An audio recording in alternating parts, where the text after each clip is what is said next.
Bounce. On Tuesdays, it's time for Ask Mama Mack right about now. Yeah, that means we ask Brigida's mother, Miss Stella, to weigh in on parenting topics. Yeah, He's gotten that right the last few times. We finally broke him of the habit of saying Mrs. Stella. Yeah, I was just brought up that way. I was reared that way. Yeah. It's okay. You're cool. Okay, so it's good to see you though. You look great. You look fantastic. Thank you. Appreciate it. Can you recognize that in public, by the way? People are waving it down and saying, Mama Mack. A police officer put Mama on blast a couple of weeks ago. She was in the parking lot of a shopping center, and he was like, Mama Mack! And she was like, shh, shh. And I wanted to say, oh, you know how it feels now. You realize you're welcome to our world. Yes, Thank you. Yeah. That's cool. That's All cool. right. All right. Let's get started. First, we want to talk about this 4-day-old baby who gets a chiropractic adjustment. 4 days old. Baby Millicent, born 2 weeks premature, was suffering from colic, and after days of non-stop fussing, her parents went to seek help from a doctor. This video posted on YouTube, and many people who watched it sort of felt outrage as the doctor stretches out the baby's spine and even applied pressure until a crack is heard. A week later, little Millicent returned to the doctor looking better and seemingly feeling better. So, Mama Mack, what do you think? Do you agree with this method to get the baby to stop crying? Is this a risk that you would be willing to take? And a no. No. I would not do that. You know, because to me, doing something like that at that young age, you never know what else might develop out of that. Yeah, as a result of doing that. You know, she might have one leg shorter than I don't know. But, you know, you just never know.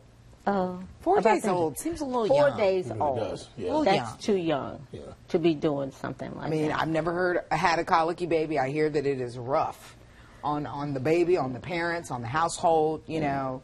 But I don't know, like... Yeah, that's why we stick to those old folk remedies. What are those old folk remedies? You know, you just don't let all that air rush in the baby's face. Yeah, there are a lot of them out there.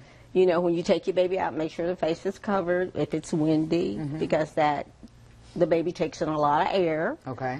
And it stems to make them colicky. Now, is there any little hot toddy that you give a colicky baby to? No? Little libation? Have you heard that one? Yes, I've heard of that. There's a whole lot of remedies. Right, there are. But keeping the baby's face covered and stuff like that was like the ones that your mama told you? Yes. Okay. But the hot toddy stuff, she's... Yeah. That's not exactly grand. No, she wouldn't have said that. She wouldn't have gone there. I'm sure I've had some hot toddy in my day. I think you had a hot toddy before you came on the show. You've been in real form tonight, my friend. Another topic we wanted to discuss with you tonight, how an all-boys school in Arkansas is teaching their students how to problem solve. This photo went viral with more than 70,000 reactions and more than 3,500 comments. It says, quote, if you are dropping off your son's forgotten lunch, books, homework, equipment, etc., please turn around and exit the building. Your son will learn to problem solve in your absence, end quote. It's supposed to be a reminder to all parents that children need to learn, Mama Mack, how to problem solve on their own and take responsibility for their actions. Of course, the post received mixed reactions, but we want to know what you think. Is this teaching problem solving, or has the school just gone too far? Thumbs up. Like it? Like it. Definitely like it. I believe in raising your child independently, because all three of mine are very independent. And I encourage that, even through Mom's Time Out. I tell the parents, you know, they need to learn to do this themselves. If you're there 24/7 doing everything for them, they're going to look for that later in life. May not be there. Yes. And once again, for everybody that may just be joining us to show, you own a daycare center. And you have 16 years strong. Yeah. Going on 17. Going on 17, coming up on the back to school cookout / sleepover. It's very popular.